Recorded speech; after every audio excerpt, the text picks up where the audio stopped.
Price action trading పై అశోక్ దేవనం ప్రియ conduct చేసే webinar కోసం ఈ నెంబర్ కి కాల్ చేయండి. నమస్తే, వెల్కమ్ టు సుమన్ టీవీ. నేను విష్ణు. ప్రస్తుతంతో పాటు సర్టిఫైడ్ ఫైనాన్షియల్ ప్లానర్ మాధవిరెడ్డి గారు ఉన్నారు. వారితో మాట్లాడదాం. నమస్తే మాధవిరెడ్డి గారు. నమస్తే అండి. మాధవిరెడ్డి గారు, బడ్జెట్ రాబోతున్న నేపథ్యంలో మరి సెక్టోరియల్గా స్టాక్స్ పరంగా ఏ సెక్టార్స్లో ఏ స్టాక్స్లో మంచి మొమెంటం ఉండే అవకాశం ఉందంటారు నెక్స్ట్ వీక్ నుంచి? సో ఎస్పెషల్లీ పిఎస్యు స్టాక్స్కి అయితే మంచి మనకి ఒక అప్సైడ్ అనేది మనకి ఎప్పుడు బడ్జెట్ తర్వాత కనిపిస్తుందండి. మనం లాస్ట్ టైం ఎల్ఐసి విషయంలో కూడా చూసాము. ఈసారి కూడా చాలా మంది మా దగ్గర అడుగుతూ ఉన్నారు ఇన్వెస్టర్స్, మేడం ఈ బడ్జెట్ తర్వాత ఎల్ఐసి ఏమైనా కొంచెం షేర్ ప్రైస్ పెరుగుతుందని. డెఫినెట్లీ ఎస్ అనే చెప్పొచ్చండి. ఎన్టీపీసీ, ఎన్హెచ్పిసి, హడ్కో, NBCC, LIC, Paras defence, SBI, HAL, BHEL ఇలాంటి కంపెనీస్ అన్ని పిఎస్యు బేస్డ్ అన్నిటికీ కూడా కొంత మనకి అప్ సైడ్ వచ్చే అవకాశమే కనిపిస్తుంది. ఇంకా మీరు అన్నట్టుగా సెక్టోరియల్స్ చూసుకున్నట్లయితే షిప్పింగ్ స్టాక్స్కి అయితే కొంచెం ప్రెజెంట్ కొంచెం ఈ బడ్జెట్ తర్వాత పాజిటివిటీ అనేది కనిపిస్తుందండి. కొన్ని స్టాక్స్ మనం అందులో స్పెసిఫిక్గా చెప్పుకోవచ్చు. GRSC, garden reach ship building engineers అనేది, తర్వాత మెస్డాక్, కొచ్చిన్ షిప్ యార్డ్, తర్వాత shipping corporation of India. So ఇలాంటివి మనము షిప్పింగ్ ఒక సెక్టార్గా తీసుకుంటే ఈ షిప్పింగ్ స్టాక్స్కి సంబంధించి కొంచెం బడ్జెట్ తర్వాత గ్రోత్ అయితే కనిపిస్తుంది. నెక్స్ట్ మనకి ఫెర్టిలైజర్స్ అండి. ఒకవైపు మాన్సూన్స్, ఒకవైపు ఈ బడ్జెట్లో కూడా ఎలా అయినా ఈ ఫెర్టిలైజర్స్కి సంబంధించి కొన్ని ఆ స్టాక్స్లో మూమెంట్ అయితే ఎప్పుడు ఎవ్రీ ఇయర్ కనిపించినట్టుగానే ఉంటుందండి. సో అందులో కొన్ని స్టాక్స్ మనకి ఫ్యాక్ట్, కోరమండల్ ఇంటర్నేషనల్, చంబల్ ఫెర్టిలైజర్స్, జిఎన్ఎఫ్సి ఇలాంటి కొన్ని స్టాక్స్ మనం చెప్పుకోవచ్చండి. ఆ తర్వాత ఇప్పుడు అంతా కూడా థీమ్ అంతా కూడా గ్రీన్ ఎనర్జీ, బయో ఎనర్జీయే ఉండొచ్చండి మనకి బడ్జెట్లో.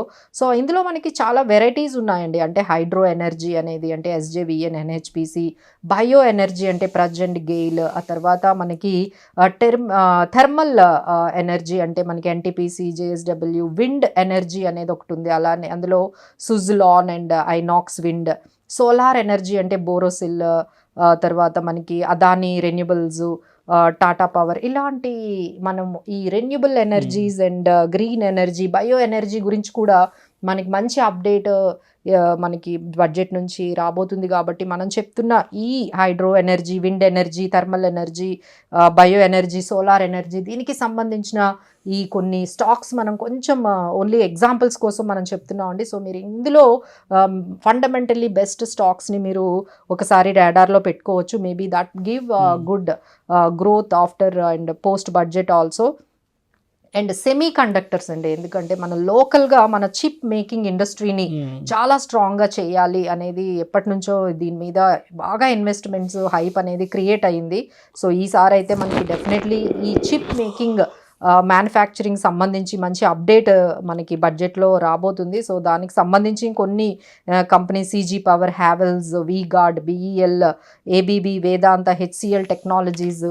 సో ఈ విధంగా ఇప్పుడు మనమైతే కొన్ని సెక్టోరియల్ డిఫరెంట్గా అంటే ఎప్పుడు రైల్వే డిఫెన్స్ చెప్పుకుంటామండి, దాన్ని కాకుండా మీరు అబౌవ్ ఫెర్టిలైజర్ స్టాక్స్ని మీరు రాడార్లో పెట్టొచ్చు. ఆ తర్వాత మనకి షిప్పింగ్ అండ్ ఇండస్ట్రీస్కి సంబంధించిన స్టాక్స్, తర్వాత ఈ గ్రీన్ ఎనర్జీ, బయో ఎనర్జీకి సంబంధించిన స్టాక్స్, ఆ తర్వాత సెమీ కండక్టర్ ఎస్పెషల్లీ చాలా కొన్ని అందులో స్మాల్ క్యాప్ స్టాక్స్ కూడా చాలా బాగా పెర్ఫార్మెన్స్ అనేవి మనకు చూస్తున్నాయండి. ఒక్కసారి ఫండమెంటల్స్ మీరు ఆ కంపెనీవి చెక్ చేసుకొని ప్రమోటర్ హోల్డింగ్స్ కానీ, పిఈ రేషియోస్ కానీ మనం చెక్ చేసుకుంటూ అందులో మీరు ఈపీఎస్ దాన్ని బట్టి మనము ఇన్వెస్ట్ చేసుకున్నట్లయితే you can have some good profits అండి. అంటే before budget and post budget కూడా ఈ స్టాక్స్ అన్నీ కూడా మనకి లైమ్ లైట్లో రాబోతున్నాయండి.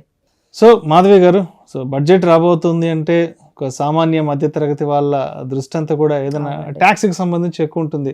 అంటే ఏదైనా మనకి ఎగ్జెప్షన్స్ పరంగా ఏదైనా బెనిఫిట్ ఉంటుందా ఏంటనేది. సో మరి ఏంటి ఈసారి బడ్జెట్ నుంచి ఏదైనా సామాన్య మధ్యతరగతి వాళ్ళకి ఎటువంటి మినహాయింపులు ఉండే అవకాశం ఉంటుందంటారు? సో ఇప్పటి వరకు మనకున్న ఈ ఏవైతే exemptions, basic exemption limit 2.5 lakh old tax రిజీమ్లో and 3 lakh for the senior citizen, ఇది ఇంకా సరిపోవట్లేదండి. అంటే ఎందుకంటే అందరికీ ఇన్కమ్స్ ఇప్పుడు పెరిగాయి, ఇన్ఫ్లేషన్ కూడా బాగా పెరిగింది. సో ఈ ట్యాక్స్లు పే చేసుకుంటే ఈ ఇన్ఫ్లేషన్ దాటి ఎవరు సేవింగ్స్ చేయలేకపోతున్నారు. కొంత అమౌంట్ ఏమో ఇన్ఫ్లేషన్, ఈ ప్రైజెస్ అన్నీ పెరగడం వల్ల కొంత అమౌంట్ పోతూ ఉంటే, ఒకవైపు ఏమో ఈ ట్యాక్సెస్ రూపంలో పెరిగితే ఎటువంటి సేవింగ్స్, కన్సంప్షన్ కూడా చేయలేకపోతున్నారు. సో ఈ కన్సంప్షన్ ఎప్పుడైతే తగ్గిందో అది గవర్నమెంట్ కి, ఎకానమీకి కూడా మంచిది కాదండి. So people need to do consume.